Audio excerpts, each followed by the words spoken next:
नमस्कार दोस्तों, स्वागत है आप सभी का आपके अपने YouTube channel GK search engine पर। तो दोस्तों, आज की इस वीडियो में हम बात करेंगे सितंबर महीने के राजस्थान करंट अफेयर्स की। जी हाँ, रिवीजन टाइम है, डिटेल वाइज आपको क्वेश्चन मिलेंगे। जुलाई से लेकर दिसंबर महीने की रिवीजन सीरीज का ये सितंबर महीने का वीडियो है। 45 महत्वपूर्ण क्वेश्चन रहने वाले हैं जो आपके हर एग्जाम के लिए महत्वपूर्ण है। PDF फाइल आप वीडियो के डिस्क्रिप्शन बॉक्स से डाउनलोड कर सकते हैं। तो चलिए शुरू करते हैं सितंबर महीने के राजस्थान करंट अफेयर्स। पहला क्वेश्चन है, राजस्थान से संबंधित भारत की किस प्रसिद्ध सामाजिक संस्था को वर्ष 2025 का रेमन मैग्सेसे अवार्ड से सम्मानित किया गया है? तो ये पुरस्कार एजुकेट गर्ल्स फाउंडेशन को मिला है। यहाँ 7 नवंबर को पुरस्कार समारोह का आयोजन किया जा चुका था, लेकिन उस समय घोषणा हुई थी कि जो सफीना हुसैन है उनके द्वारा एजुकेट गर्ल्स फाउंडेशन की स्थापना राजस्थान में की गई थी। 30,000 से ज़्यादा गाँव में पहुँचने वाला यह संगठन 2007 में पहली बार शुरू किया गया था, जो कि गैर लाभकारी संगठन है। इसमें पाली जिले में इसकी शुरुआत हुई थी। 2007 में 50 स्कूलों में शुरू किया गया था। तो 67वां रेमन मैग्सेसे पुरस्कार मिला है। नेक्स्ट है, राजस्थान पुलिस द्वारा सुरक्षा सखी समाज पखवाड़ा कब शुरू किया गया? 1 सितंबर से इसकी शुरुआत की गई थी, जो कि 15 सितंबर तक आयोजित किया गया था। जो राजस्थान पुलिस के महानिदेशक है राजीव शर्मा, उनके द्वारा इसकी शुरुआत की गई थी। पखवाड़े के तहत सुरक्षा सखियां घर घर जाकर महिलाओं को सुरक्षा और कानूनी अधिकारों के बारे में जागरूक करती है। नेक्स्ट है, प्रधानमंत्री सूर्यघर योजना के तहत राज्य में 1.4 करोड़ घरेलू उपभोक्ताओं को प्रतिमाह कितने यूनिट निःशुल्क बिजली मिलेगी? तो 150 यूनिट निःशुल्क बिजली है वो मिल सकेगी। यह राजस्थान सरकार के द्वारा इस योजना की घोषणा बजट में की गई थी। 150 यूनिट से अधिक औसत उपभोग वाले 27 लाख परिवारों में 1.1 किलोवाट क्षमता के निःशुल्क सोलर पैनल लगाए जाते हैं। केंद्र सरकार 33,000, राज्य सरकार 17,000 सहायता राशि देती है। नेक्स्ट, हाल ही में भारत सरकार ने किस स्वतंत्रता सेनानी और जैन आचार्य पर स्मारक सिक्का और डाक टिकट, यह स्मारक डाक टिकट और चतुर्थार्थ सिक्का जारी किया? आचार्य श्री जवाहरलाल जी महाराज। ये महत्वपूर्ण क्वेश्चन है, पीछे एग्जाम में पूछा भी गया था।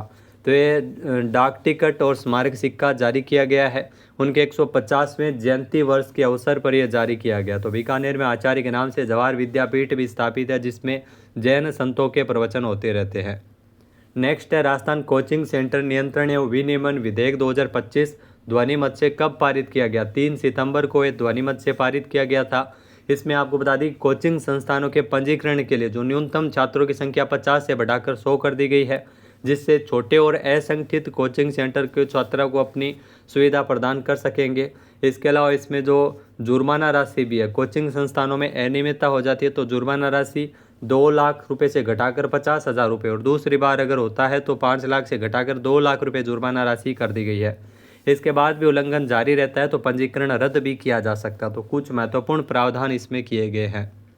नेक्स्ट, राजस्थान में 5 सितंबर को शिक्षक दिवस के अवसर पर राज्य स्तरीय शिक्षक सम्मान समारोह में कितने शिक्षकों को सम्मानित किया गया? 75 शिक्षकों को सम्मानित किया गया, जिसमें 66 शिक्षकों को 3 श्रेणियों से और जो 9 शिक्षक विशेष योगदान के लिए इसमें चुने गए थे। तो इसमें राज्य स्तरीय शिक्षा सम्मान समारोह का आयोजन है वो किया गया था 5 सितंबर को। नेक्स्ट, राजस्थान में कक्षा 3 से 8वीं तक के विद्यार्थियों के लिए प्रखर राजस्थान 2.0 अभियान कब शुरू किया गया? 5 सितंबर को अभियान की शुरुआत की गई थी, जिसमें कक्षा 3 से 8वीं तक के विद्यार्थियों के लिए प्रखर राजस्थान 2.0 अभियान शुरू किया गया। 5 सितंबर से लेकर 5 जनवरी तक यह अभियान चलाया जाएगा, जिसमें भाषा संबंधी समझ और पढ़ने की क्षमता को बेहतर बनाना इसका मुख्य उद्देश्य है। अभियान की शुरुआत में AI आधारित ORF यानी ओरल रीडिंग फ्लुएंसी प्रणाली से बच्चों का टेस्ट लिया गया। नेक्स्ट है, राजस्थान के राज्यपाल हरिभाऊ बागड़े ने वर्धमान महावीर ओपन यूनिवर्सिटी कोटा के कुलगुरु के पद पर प्रोफेसर BR वर्मा की नियुक्ति की है। ये आपको ध्यान में रखना है, 3 वर्ष या 70 वर्ष की आयु, जो भी पहले वो इसमें कार्यकाल रहेगा।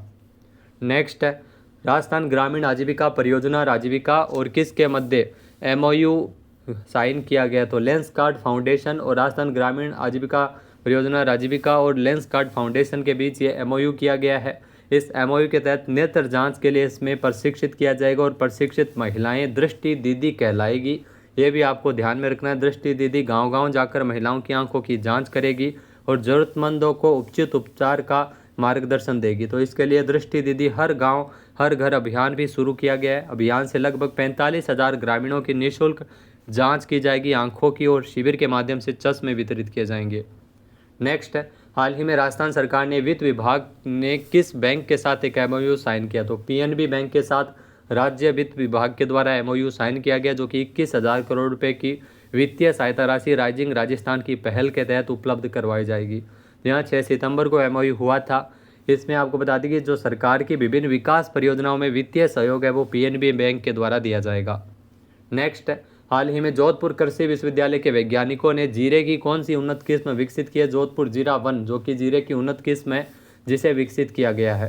केंद्रीय किस्म विमोचन समिति ने 4 अप्रैल को नई वैरायटी को रिलीज करने को लेकर मंजूरी प्रदान की गई थी, जिसे विकसित किया गया। यह जीरे की मौजूदा किस्म GC4 की तुलना में 22.7% अधिक उत्पादन करती है और उकटा और कालिया नामक जो बीमारियां हैं वो हानिकारक सिद्ध होती है जीरे की फसल के लिए।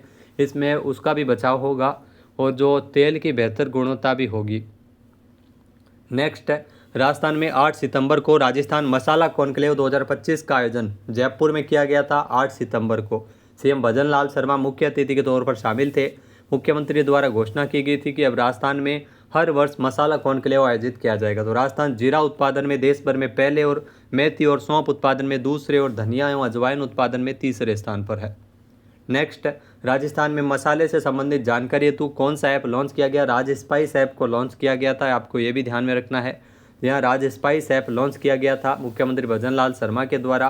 साथ ही साथ कृषि उपज मंडी समिति आंगनवा जोधपुर और कृषि उपज मंडी यार्ड सोहेला टोंक के इंक्यूबेशन सेंटर और सोनवा टोंक में फूड पार्क का वर्चुअल लोकार्पण किया गया। पीएम वोकल फॉर लोकल के तहत राजस्थान में 8 इंक्यूबेशन सेंटर और 39 स्थानों पर अलग अलग जिलों में फूड पार्क स्थापित होंगे। इंक्यूबेशन सेंटर में कृषि उपज की जांच, छटाई, ग्रेडिंग, गोदाम, कोल्ड स्टोरेज और ओडीओपी उपज के लिए प्रसंस्करण सुविधा भी इसमें मिल सकेगी। नेक्स्ट, राजस्थान में सांस्कृतिक सेवा पखवाड़ा का आयोजन है वो कब किया जाएगा? तो 17 सितंबर से लेकर 2 अक्टूबर तक इसका आयोजन है वो किया गया है। ये आपको ध्यान में रखनी है डेट। इस पखवाड़े का मुख्य उद्देश्य राजस्थान की समृद्ध सांस्कृतिक धरोहर कला को प्रमोट करना और जागरूकता बढ़ाना है। नेक्स्ट है, मुख्यमंत्री भजन लाल शर्मा की उपस्थिति में रिको और किस के साथ एक राजस्थान मंडपम और एलाइड परियोजनाओं के निर्माण को लेकर एमओयू किया गया। तो नेशनल बिल्डिंग कंस्ट्रक्शन कंपनी जो कि एनबीसीसी कंपनी है, इसके साथ ये एमओयू साइन किया गया है। इसके अनुसार जयपुर में B2 बाईपास पर रिको की भूमि पर Rajasthan Mandapam global capability centre और IT टावर के निर्माण के साथ 5 स्टार होटल, 4 स्टार होटल, आवास एवं वाणिज्यिक टावरों का विकास किया जाएगा। तो राजस्थान मंडपम का निर्माण भी विरासत से विकास की थीम पर होगा। नेक्स्ट, राजस्थान में सरकारी सेवाएं सीधे ही लोगों तक पहुंचाने के लिए कब से हर ग्राम पंचायत में ग्रामीण सेवा शिविर आयोजित किए गए थे? तो 17 सितंबर से लेकर इसकी शुरुआत है वो की गई थी। पहले सप्ताह में 17 से 20 सितंबर तक शिविर लगे थे। उसके बाद में प्रत्येक गुरुवार, शुक्रवार और शनिवार को यह क्रम चला था। पंचायत समिति की हर पंचायत में जब तक शिविर न हो जाए तब तक इसका आयोजन किया गया। तो 14 विभागों में अलग अलग कार्य निपटाए गए थे। नेक्स्ट, हाल ही में राजस्थान के डिप्टी सीएम दिया कुमारी ने 12 सितंबर को राजस्थान डोमेस्टिक ट्रेवल मार्ट का 5वां संस्करण का उद्घाटन जयपुर में किया था 12 सितंबर को। यहाँ दोस्तों 13 और 14 सितंबर को BM बिरला कन्वेंशन सेंटर में खरीदारों और विक्रेताओं के बीच एक्सपो का B2B मीटिंग और एक्सपो आयोजित किया गया। पर्यटन विभाग की ओर से इसके लिए पर्यटन ऐप का भी शुरुआत है वो की गई थी। तो जयपुर के सिटी पैलेस में इस एक्सपो का आयोजन किया गया था। नेक्स्ट है, राजस्थान के जयपुर में किसके सहयोग से इलेक्ट्रॉनिक मैन्युफैक्चरिंग प्रोग्राम शुरू किया जाएगा? तो लघु उद्योग भारती के सहयोग से प्रोग्राम शुरू किया जाएगा। केंद्रीय रेल मंत्री अश्विनी वैष्णव के द्वारा घोषणा की गई थी कि लघु उद्योग भारती के सहयोग से जयपुर में इलेक्ट्रॉनिक मैन्युफैक्चरिंग प्रोग्राम, जहां पर युवाओं को रोजगार के अवसर मिलेंगे और साथ ही साथ ये सेंटर स्टार्टअप्स को रेलवे सेक्टर से जोड़ेगा। जयपुर में एक इंटीग्रेशन केंद्र भी स्थापित किया जाएगा केंद्र और राज्य सरकार के द्वारा। नेक्स्ट है, हाल ही में राजस्थान में स्वच्छता ही सेवा अभियान कब से आयोजित किया गया? 17 सितंबर से लेकर 2 अक्टूबर तक अभियान का आयोजित किया गया, जिसमें स्वच्छता गतिविधियों का आयोजन है वो हुआ था। नेक्स्ट है, राजस्थान में सहकारिता विभाग के द्वारा सहकार सदस्यता अभियान कब संचालित किया गया? 2 से लेकर 15 अक्टूबर तक इस अभियान का आयोजन है वो किया गया था। यह अभियान सहकारिता का विस्तार करने की दृष्टि से महत्वपूर्ण था, जिसका आयोजन किया गया था। नेक्स्ट है, हाल ही में राजस्थान में ई भुगतान प्रोत्साहन योजना को किस योजना में शामिल करने का प्रस्ताव का अनुमोदन मुख्यमंत्री भजन लाल शर्मा ने किया था? तो कृषक उपहार योजना में इसे शामिल करने के प्रस्ताव का अनुमोदन किया गया था। यहाँ दोस्तों इसके माध्यम से जो कृषि उपज मंडी समितियों में ई भुगतान को बढ़ावा मिलेगा।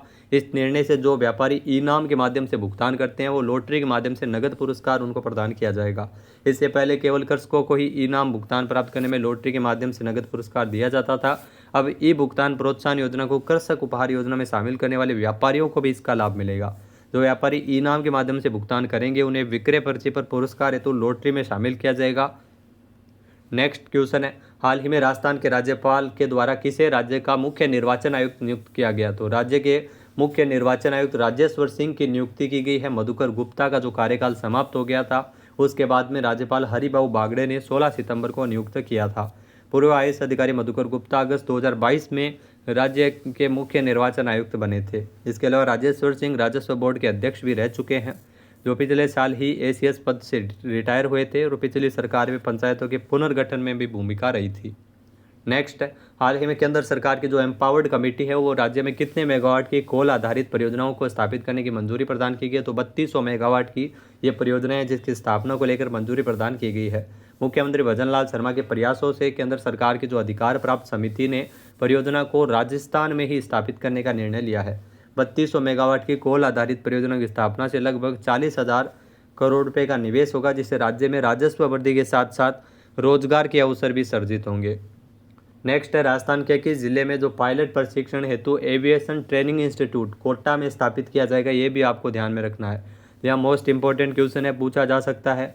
इस इंस्टीट्यूट में एविएशन से संबंधित कोर्स और प्रशिक्षण दिया जाएगा। कोटा में इसकी स्थापना की जाएगी लोकसभा अध्यक्ष ओम बिरला के प्रयासों से। और आपको बता दें कि इस इंस्टीट्यूट का संचालन एयरपोर्ट अथॉरिटी ऑफ इंडिया के द्वारा किया जाएगा। नेक्स्ट है, राजस्थान में बांसवाड़ा के नापला में कितने मेगावाट बिजली उत्पादन के माही न्यूक्लियर पावर प्रोजेक्ट का शिलान्यास होगा? तो 2800 मेगावाट इसकी क्षमता रहेगी। 20 से 25 सितंबर के बीच जो पीएम नरेंद्र मोदी के द्वारा इसका शिलान्यास किया गया, जिसमें 700 मेगावाट की 4 यूनिट लगाई जाएगी। 2032 तक इसका उत्पादन शुरू करने का लक्ष्य है। इसके बाद में 6 माह बाद दूसरी और 11 माह बाद तीसरी और फिर चौथी यूनिट लगेगी। रावत भाटा के बाद राजस्थान में ये प्रदेश का दूसरा न्यूक्लियर पावर प्रोजेक्ट होगा। रावत भाटा में 2 यूनिट निर्माणाधीन है। इस तरह सभी यूनिट शुरू होने से प्रदेश में न्यूक्लियर बिजली उत्पादन 6700 मेगावाट हो जाएगा। नेक्स्ट है, हाल ही में 17 सितंबर को किसने गंगा भैरव घाटी अजमेर लेपर्ड सफारी का शुभारंभ किया? वासुदेव देवनानी के द्वारा शुभारंभ किया गया था 17 सितंबर को। बजट 2025-26 में यह घोषित थी। बीड़ पापड़ लेपर्ड सफारी जो कि नाहरगढ़ में है, इसकी शुरुआत 5 जून 2025 को हुई थी। जयपुर की तीसरी लेपर्ड सफारी है। गंगा भैरव घाटी जो कि अजमेर में और अमरक महादेव जो कि उदयपुर में है। नेक्स्ट है, राजस्थान के किस जिले में स्थित जैकेलोन हॉस्पिटल में डेडिकेटेड पीडियाट्रिक सीटीवीएस इकाई का शुभारंभ किया गया? जयपुर में इसकी शुरुआत 17 सितंबर को की गई थी। पीएम मोदी के द्वारा जो इंदौर मध्य प्रदेश से राज्य स्तर पर मुख्यमंत्री भजन लाल शर्मा जो कि राजस्थान RUHS चिकित्सा परिषद प्रतापनगर जयपुर से इसका शुभारंभ किया था।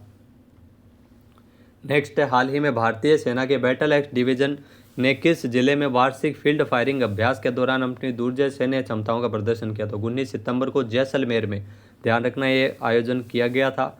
यह अभ्यास भारतीय सेना की रणनीतिक और सामरिक शक्ति को एक बार फिर से साबित करता है। वार्षिक फील्ड फायरिंग अभ्यास जो कि भारतीय सेना की रणनीतिक तैयारी और सामरिक क्षमता के लिए महत्वपूर्ण है। नेक्स्ट है, राजस्थान में लोकसभा अध्यक्ष ओम बिरला ने 18 सितंबर को किस शहर में नमो टॉय बैंक का उद्घाटन किया? तो कोटा में इसका उद्घाटन किया गया था 18 सितंबर को। यहाँ उद्देश्य बच्चों की मुस्कान और हर खुशी में आत्मसम्मान का वातावरण बनाना है। खास बात यह है कि इसका पहल का संचालन स्वयं स्कूली बच्चे ही कर रहे हैं। नेक्स्ट है, हाल ही में राजस्थान मिलेट एवं मस्टर्ड कॉन्क्लेव 2025 का आयोजन 17 और 18 सितंबर को कहाँ किया गया? जयपुर में किया गया था। और Rajasthan millet and mustard conclave की जो थीम थी वो थी resilient crops with innovative technologies, तो अभिनव प्रौद्योगिकियों के साथ लचीली फसलें। इस कार्यक्रम का उद्देश्य मिलेट्स और सरसों की मूल्य श्रृंखला को बढ़ावा देना, और भारत सरकार के कृषि राज्य मंत्री भागीरथ चौधरी ने इसमें हिस्सा लिया था। तो फिक्की राजस्थान और कृषि विभाग और राजस्थान सरकार के द्वारा इसका आयोजन किया गया था। नेक्स्ट है, राजस्थान में राज्य स्तरीय अमृता हाट का आयोजन है वो 21 सितंबर से 30 सितंबर तक कहाँ किया गया? जयपुर में इसका आयोजन किया गया था अमृता हाट। राज्य मंत्री राजस्थान से डॉक्टर मंजू बागमार ने इसका उद्घाटन किया। इसका उद्देश्य महिला एवं स्वयं सहायता समूह की प्रतिभा को मंच प्रदान करना, उनके आर्थिक सशक्तिकरण की दिशा से मुख्य धारा में जोड़ना है। नेक्स्ट है, प्री एम्बेडेड खनिज ब्लॉकों की नीलामी की प्रक्रिया शुरू करने वाला देश का पहला राज्य राजस्थान है। ध्यान रखना, प्री एम्बेडेड इसका मतलब होता है खनिज ब्लॉक की नीलामी से पहले सभी वैधानिक अनुमतियां प्राप्त कर ली जाती है, ताकि नीलामी के बाद में खनन कार्य शुरू करने का समय कम होता है। इसके लिए Rajasthan state mineral exploration trust को प्रोजेक्ट मॉनिटरिंग यूनिट के रूप में नामित किया गया है। नेक्स्ट, हाल ही में राजस्थान में 19 से 21 सितंबर तक 12वां इंडिया इंडस्ट्रियल फेयर 2025 का आयोजन है वो कहाँ किया गया, तो भिवाड़ी में इसका आयोजन किया गया था। यहाँ भिवाड़ी में अगर बात करें तो 19 से लेकर 21 सितंबर तक 12वां इंडिया इंडस्ट्रियल फेयर जो कि आयोजित हुआ था। ये मेला जिला उद्योग एवं वाणिज्य केंद्र, जिला प्रशासन, खेड़थल, तिजार और लघु उद्योग भारती के सहयोग से किया गया। नेक्स्ट है, हाल ही में राजस्थान लोक सेवा आयोग आरपीएससी में कितने तो नए सदस्य, तो 3 नए सदस्य नियुक्त किए गए हैं। जी हाँ, आईपीएस हेमंत प्रियदर्शी, डॉक्टर अशोक कुमार कलवार और डॉक्टर सुशील कुमार बिस्सू, इनको नियुक्त किया गया है। तो वर्तमान में 10 सदस्य होते हैं आरपीएससी में, और आरपीएससी के जो वर्तमान में अध्यक्ष है उत्कल रंजन साहू। नेक्स्ट, राजस्थान का पहला नेत्रहीन महाविद्यालय श्री पारसमल बोहरा महाविद्यालय का शिलान्यास किसने किया, अमित शाह ने इसका शिलान्यास किया था। गृह मंत्री अमित शाह ने 21 सितंबर को इस महाविद्यालय में नवीन भवन तथा छात्रावास के भवनों का शिलान्यास किया था। नेक्स्ट, हाल ही में राजस्थान से किसे प्रतिष्ठित धन्वंतरी अवार्ड से नवाजा गया है, प्रोफेसर वैद्य बनवारी लाल गौड़ को यह पुरस्कार मिला है। यह सम्मान उन्हें अखिल भारतीय आयुर्वेद संस्थान गोवा में हुए 10वें राष्ट्रीय आयुर्वेद दिवस कार्यक्रम में प्रदान किया गया। इसके तहत उन्हें 5 लाख रुपए की पुरस्कार राशि, उत्तरवस्त्र, स्मृति चिन्ह और सम्मान पत्र भेंट किया गया। इससे पूर्व भी राष्ट्रपति अवार्ड से नवाजे जा चुके हैं। नेक्स्ट, राजस्थान में 5 से 8 फरवरी तक इंडिया स्टोन मार्ट का आयोजन है वो कहाँ किया जाएगा, तो इंडिया स्टोन मार्ट जयपुर में आयोजित होगा 5 से लेकर 8 फरवरी 2026 तक।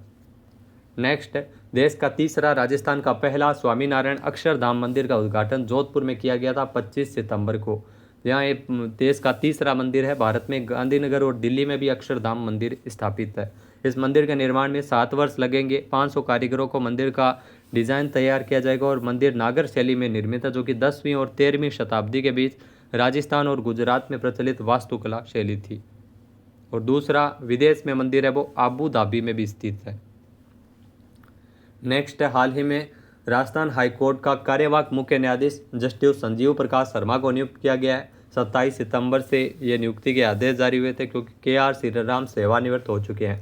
27 सितंबर 1964 को जयपुर में जन्मे जस्टिस शर्मा ने 30 मई 1987 को राजस्थान हाईकोर्ट में वकालत की शुरुआत की थी। भारतीय संविधान का अनुच्छेद 223 के तहत राष्ट्रपति को उच्च न्यायालय के कार्यवाहक न्यायाधीशों को अस्थायी रूप से मुख्य न्यायाधीश के कर्तव्यों का निर्वहन करने की शक्ति प्रदान की जाती है। नेक्स्ट, हाल ही में राजस्थान के किस कलाकार को राष्ट्रपति द्रौपदी मुर्मू के द्वारा 64वां राष्ट्रीय ललित कला अकादमी पुरस्कार प्रदान किया गया। यहाँ दोस्तों आपको बता दें कि ये 2 कलाकारों को प्रदान किया गया था, जिसमें डॉक्टर गिरिराज शर्मा और डॉक्टर कनु प्रिया। गिरिराज शर्मा को मूर्ति कला के क्षेत्र में और कनु प्रिया को मिक्स्ड मीडिया के क्षेत्र में ये मिला है। कंस्ट्रक्टिव ऑब्जर्वेशन के लिए और ब्रिंकॉक एनहाइलेशन के लिए डॉक्टर कनु प्रिया को मिला है।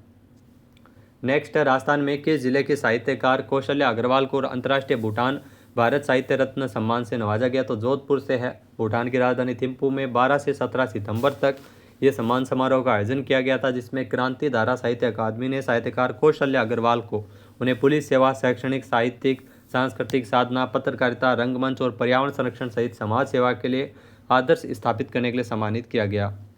नेक्स्ट है, हाल ही में राजस्थान क्रिकेट एसोसिएशन की एड हॉक कमेटी का कार्यकाल कितने महीने, तो 3 महीने बढ़ा दिया है। 26 सितंबर से अगले 3 महीने तक कार्यकाल बढ़ाया गया है। मार्च 2024 में एक समिति का गठन किया गया था। तो एड हॉक कमेटी के जो संयोजक है वह DD कुमावत। नेक्स्ट, भारत सरकार ने जोधपुर, उदयपुर, कोटा और बीकानेर में स्पाइन इंजरी सेंटर स्थापित किए जाने को लेकर कितने करोड़ रुपये स्वीकृत किए गए, तो 10 करोड़ रुपये की वित्तीय स्वीकृति प्रदान की गई है। अब स्पाइन इंजरी सेंटर के स्थापित हो जाने के बाद में स्पाइन के चोटों से संबंधित समग्र एवं विश्व स्तरीय इलाज इसके अधीन हो पाएगा। ये सेंटर रीढ़ की हड्डी की चोटों से पीड़ित मरीजों के लिए विशेष उपचार सुविधा प्रदान करेगा। नेक्स्ट है, हाल ही में 13वां राजस्थान फिल्म फेस्टिवल 20 सितंबर को कहां आयोजित किया गया, तो जयपुर में इसका आयोजन किया गया था 20 सितंबर को। राजस्थान फिल्म का जो पुरस्कार है वो हुक्म को दिया गया था। इसके अलावा इसी फिल्म के लिए पंकज सिंह तंवर को सर्वश्रेष्ठ निर्देशक चुना गया, जबकि बरकमा के लिए जो श्रवण सागर को सर्वश्रेष्ठ अभिनेता और सपना एक उड़ान के लिए सुष्मिता राणा को अभिनेत्री सर्वश्रेष्ठ अभिनेत्री के पुरस्कार से नवाजा गया। नेक्स्ट है, राजस्थान सरकार के द्वारा 26 सितंबर को प्रवासी राजस्थानी मीट का आयोजन है वो कहाँ किया गया, तो 26 सितंबर को हैदराबाद में प्रवासी राजस्थानी मीट का आयोजन है वो किया गया था। यहाँ 10 दिसंबर को जयपुर में होने वाले जो प्रवासी राजस्थानी दिवस में कला, संस्कृति, विज्ञान, व्यवसाय और सामाजिक सेवा में योगदान के लिए प्रवासी राजस्थानियों को सम्मानित भी किया जाएगा। तो उसी अवसर पर हैदराबाद में प्रवासी राजस्थानी मीट का आयोजन किया गया। तो दोस्तों ये थे राजस्थान करंट अफेयर्स के सितंबर महीने के इंपॉर्टेंट क्वेश्चन। वीडियो आपको कैसा लगा कमेंट करके ज़रूर बताइएगा। PDF फाइल आप वीडियो के डिस्क्रिप्शन बॉक्स से डाउनलोड कर सकते हैं। जय हिंद, जय भारत, जय राजस्थान।